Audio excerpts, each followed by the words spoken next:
All right, for those listening to the recording, you will eventually need a straight edge, which we use a protractor in class, and a compass. Not the orienteering compass that goes north, south, east, and west, but the construction compass. All right? And once we get there, I will explain why it's called a compass. So I think we can agree that you've probably heard at some point in your life that the distance between 2 points, or the shortest distance, is a straight line. Well, we're kind of going to do that, but we're going to try and get from a point to a line. Okay, so the compass and straight edge can be put away for now, but what we want to do is try and get from that point right there to that line down there in the shortest distance possible. So do we believe that to be the shortest distance possible from the point to the line? No. I heard no, and you might have heard that on the recording. So what should I do? Is it over here then? That's got to be it, right? No. No? Where is the shortest distance? Or does somebody believe they can come and draw what might represent the shortest distance? Think you can? Go ahead. A student who will not be named is going to attempt. What do we think about that? Do we think that? Now, again, I'm not going to go in there with a ruler and be like, oh, they missed by a centimeter, all right? In general, do we believe that that probably would be the shortest distance from that point to that line? I think so. And what we're really looking for is what segment can do that and go hit the line at a perpendicular, right? That's what we're looking for. So I strongly recommend that you put that perpendicular in there. This is pretty good. Now, some students in the past, I don't really know where their thought process was coming from. So this, again, is the correct answer here. Let me show you what some students have done before. I'm not sure how to explain their thought process because I don't get it, is they did that and then they put the right angle up there. Okay, I don't know where that came from, but please don't do that, right? Because that is definitely not correct. All right? So again, it is that one that hits the segment at a right angle. All right? So let's take a look at these two. Now, what some students sometimes say is, oh, straight down. So then they think the answer is always straight down. Well, it was on that one. It might not necessarily always be straight down. So what do you think on this one? Do we think that would be the shortest distance from that point to that line? Because remember, what did I say? It should hit the line at a perpendicular. That's not hitting at a perpendicular. Well, what if I go all the way up there? Is that better? Let's face it, that distance just got worse. Okay. So, how do we go about create? Because I don't think that this angle right here is a right angle.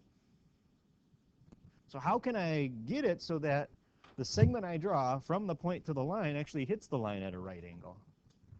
What do we got going on? Yeah. The line extends forever. Oh, there we go. Lines extend forever. So here's where you might want to take out that straight edge, all right, and go ahead and extend that line a little bit. You don't have to extend it in a dashed fashion. You can just get it extended however you need to. But make sure you go a considerable distance because you got to make sure that you can kind of go in there. Now, keep in mind that we are only using those protractors as a straight edge. We are not using them to measure angles today. All right, we will later this year, but that's not our goal. All right, so now you might be able to go in there and say, well, maybe it's about there. Normally, I make mine dash when I put them in just to make them different. That's a really bad right angle. There we go. That's a little better. And see how close you can get. Again, I'm not going to go in there. Unless you put it really bad, I'm not going to mark it wrong. Right? It has to be very much not right for me to mark yours wrong. Okay. So any questions why that's where that one ends up? It'd be this red one that I drew in would represent that distance, that shortest distance. Why don't you go try that one over there real quick on your own? I won't bother pausing the recording. I don't think this will take too long. Oh, I see a lot of very good answers out there. Very good.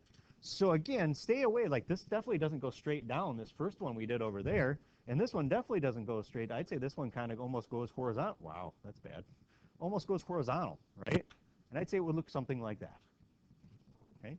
So any questions on just if you had to approximate them, do you think you can handle that? Yeah, everybody's kind of shaking their head fairly well, yes? Now, what if I start adding more information? All of a sudden, now we have a triangle. So now you have to take a look at the directions. What do they want us to do? So drawing a dash line, well, okay, make sure we do dash. It says so right here, right? That would represent the distance between C and AB. So a lot of times when the pictures get harder, here's what I do. I really make them stand out for myself. I got to go from C to AB. So in other words, segment AC is just in there to kind of confuse you, maybe get in the way, right? Same thing with CB. You know, this segment over here and that segment right there really don't affect what I have to do. Okay? And again, I just want us to kind of do the best we can. We're not using the tools yet. And I think the answer would just be, well, right there. Right? That's the distance from C to AB. It hits AB at a right angle. Okay? So if you don't have that one in yet, feel free to do that. So any questions so far? All right. On to the next one. Sometimes what they will do is they'll give you a figure. Let's face it, we've seen plenty of figures that got a lot of stuff going on already. And they'll be like, okay, well, look at my figure and tell me if you can figure out which segment actually would make this happen. So from A to BC, so from A, so again, notice how I do the same thing. A is right there, BC is up here.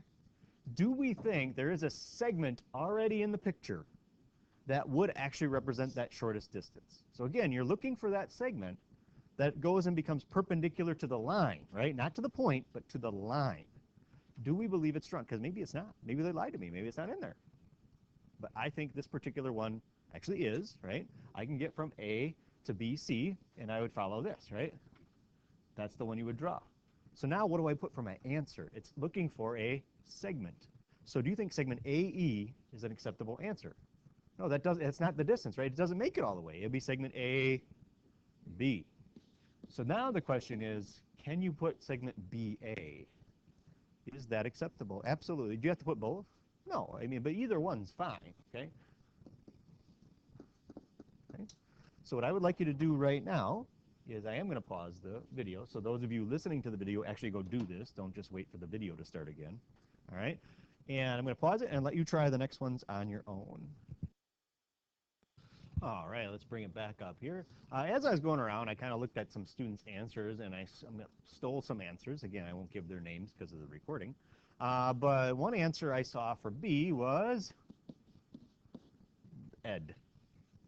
Do we believe that is correct? From D to AB. So they're saying it's that one? Yeah, everybody's shaking their head, yeah. And again, you could also put DE, right? Either one is fine. And as I went around, I also took an answer off of somebody's paper for this one, at least if I remember it correct, was CF is what I saw on somebody's paper. So from C to AD, do we also believe that is correct? So it's not CD. It wouldn't be this one right here. Yeah, it's two lines. It doesn't hit at the right angle, correct? So it would actually be this one right here. CF is correct because there is your right angle that you need right there. All right, so very good. Or FC, right? So hopefully we're doing all right so far. So now we are going to take out the compass. And well, yeah, I have to do that.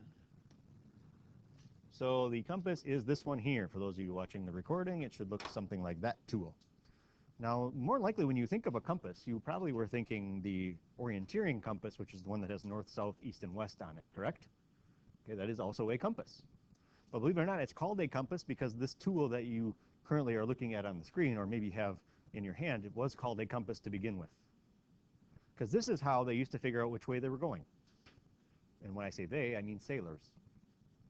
Okay, they used the stars and a map of the stars, and they would figure out how long they've been traveling and in which direction. They would put the arcs on there and know where they were going and how long it should take them to get there.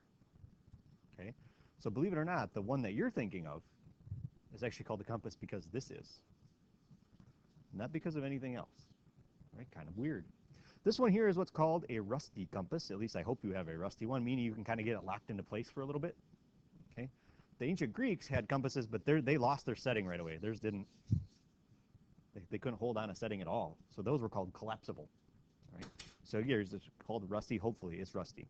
When you hang on to the compass, it is best to probably put your hand, more in that general region there. Don't put one hand here and one hand there because then it's just going to open and shut on you all the time.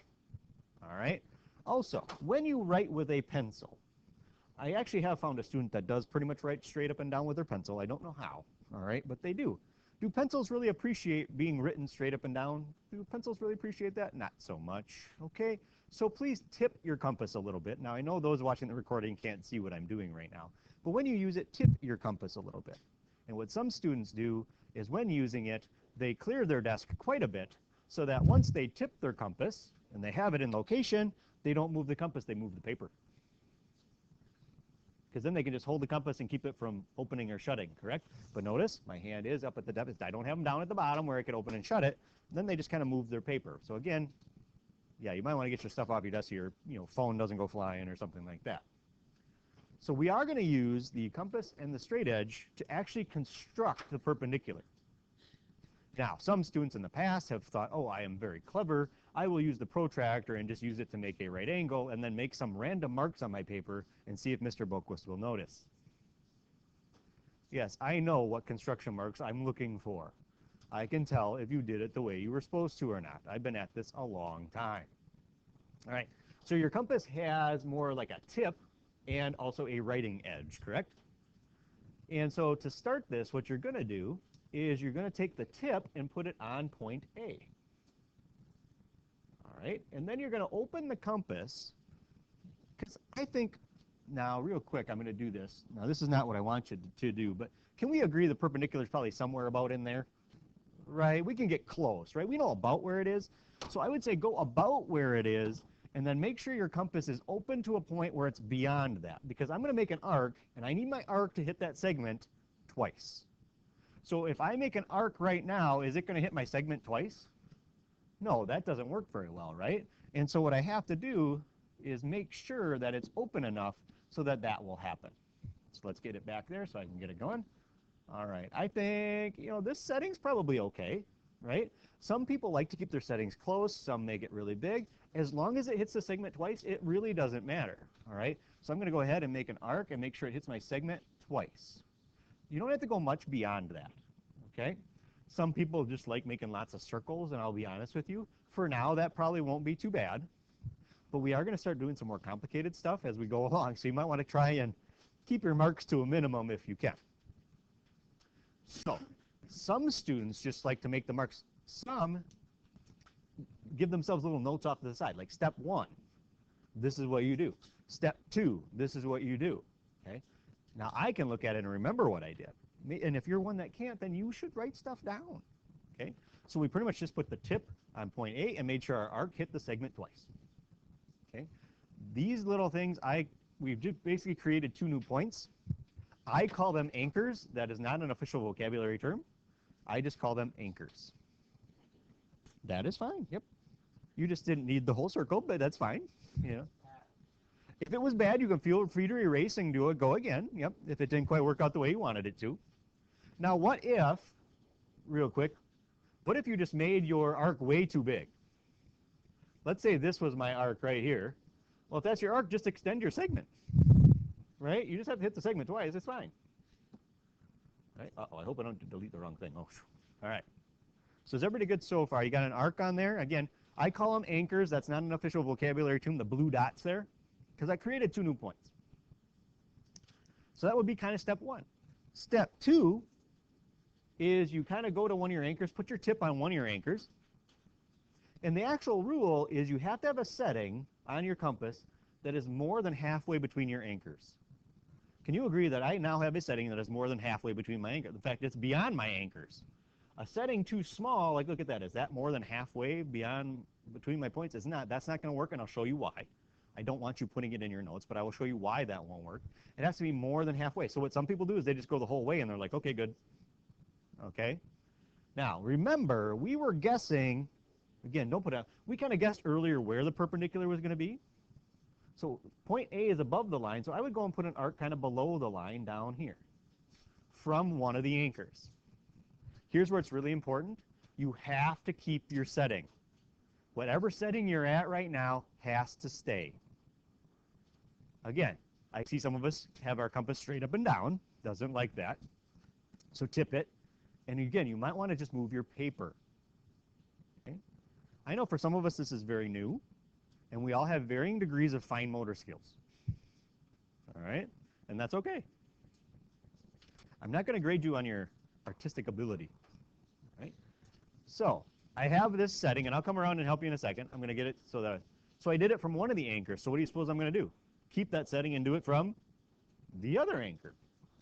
Go from the other anchor, make an arc, and they should come together. They should create a new point. Now, maybe one of yours wasn't long enough. Well, then go make it longer. Keep that setting, go make it as long as it needs to be so that they intersect. Yes, and it is always funny when a student drops a protractor to see if they can actually pick it up. Oh, very well done. Some chase it around the floor forever because they don't have nails. All right. So I am going to come around and see where you're at. For those of you that have accomplished this goal, all you have to do, you see that green dot I just put on there? Connect that to point A, and you just made a perpendicular. Okay, so I am going to pause the recording here for a second to go see how people are doing. I will be back with you in a second. All right, so for the most part, pretty good. Probably the biggest problem I saw was maybe your compass not being as rusty as it was supposed to be and opening up on you, right? And so to finish this off, you just take your straight edge, which is going to be hard for me, and you just connect A to this new point you had right down there, and it should be perpendicular to your original segment. Okay? So what we're going to do on this next one is we're going to do pretty much the same thing, but we have a slight problem. If we were approximating it, wouldn't we say the perpendicular, we'd have to kind of go here, and the perpendicular is probably about there, right? So that's kind of tough. Well, what did we do earlier when that happened? We extended the line. Yeah, exactly. So use your straight edge now that you have that tool. Use your straight edge to do that for you and extend it out that way. Okay, wow, that was actually pretty good. I'll take that. And now you kind of start the process over. But that's where I would strongly recommend, if you don't have, here's step one, here's step two, or you don't think you're going to remember, that's where you should write those things down. What do we do first? And I would strongly recommend trying to keep your arcs to a minimum, because if you don't, you might get a little confused later as we make these a little harder. So again, step one is to kind of get those, again, anchors is not an official term. Okay, it's just what I use so that we can talk about it. Get those anchors. Now, whoa, do your anchors have to be in the exact same spot as mine? Nope, not at all, right? Wherever you're comfortable. Some keep it really close, some make them really big, whatever is going to work for you. And then once you get those anchors is when the setting has to stay. Okay, so you might wonder, well, how'd the Greeks do that then if they couldn't keep a setting? Well, the Greeks just used the whole distance because that's something they could recreate even if it collapsed. Okay, so the Greeks would kind of do it like this. They would make it the full way. So then their arcs did get pretty intense. They made these full big old arcs like this because they had to use the whole distance because theirs didn't work. All right, so theirs kind of got a little hard to see what was going on sometimes. Luckily, you have the rusty compass, so you can make that work. So again, I'm going to connect mine, and then I'm going to maybe pause and go around and see how things are going. And then please remind me that I do need to tell you why it has to be more than halfway. Or maybe you'll figure it out. I don't know. All right, we're back. So once again, if you are listening to this recording, please actually take the time to go through these and try them on your own. Don't just kind of be like, oh, well, whatever. All right. And so you don't have to, when you make this initial green one here, to get your anchors, you don't have to make the full circle. Right? You just have to make sure that it hits the segment twice. And then from there go. And again, you don't have to make the full circle after that either. And I would, for now, it's fine. But what's going to happen is things are going to get a little bit more intense as we move on, and so you are going to want to try and minimize your marks so that you can see where things go. So now, let's go back to this one, this very first one that we did, and let's see what would happen, or actually I can probably do it on the, this one's a little bigger. I think I'm going to do it on this one. What would happen, like let's say I didn't make it more than halfway. I'm going to do that. Okay, so here we go. Can we agree that that is not more than halfway between those two, correct? So what's going to happen is, and don't do this on yours because this will really confuse you later on your notes, is I could sit here and make a full out circle on that one, and I can make a full out circle on that one, and what's never going to happen? They're never going to touch. Okay, and let's face it, if I take a look at these red ones, we can agree the circle is going to keep going that way, right? They would actually hit twice. Right? They're going to hit above and below. It's just the only reason I'm concerned about below right now is I already have the other point I need, right? I don't need anything else, okay? And so you don't want to put as many, because if you don't make it big enough, it's not going to work, okay? And so be careful with how many circles you're putting on your paper. I know it's exciting that you can make a perfect circle right now, okay? But if it's not beneficial to your notes, then you probably don't really need them on there, okay? So are there any other questions? Now, more than likely what we're going to do is we'll have the assignment tomorrow because I'm guessing not many of you have a compass and protractor just laying around at home, okay? You can definitely get your own if you want and bring it with you because let's face it, they might be better than some of the ones we have.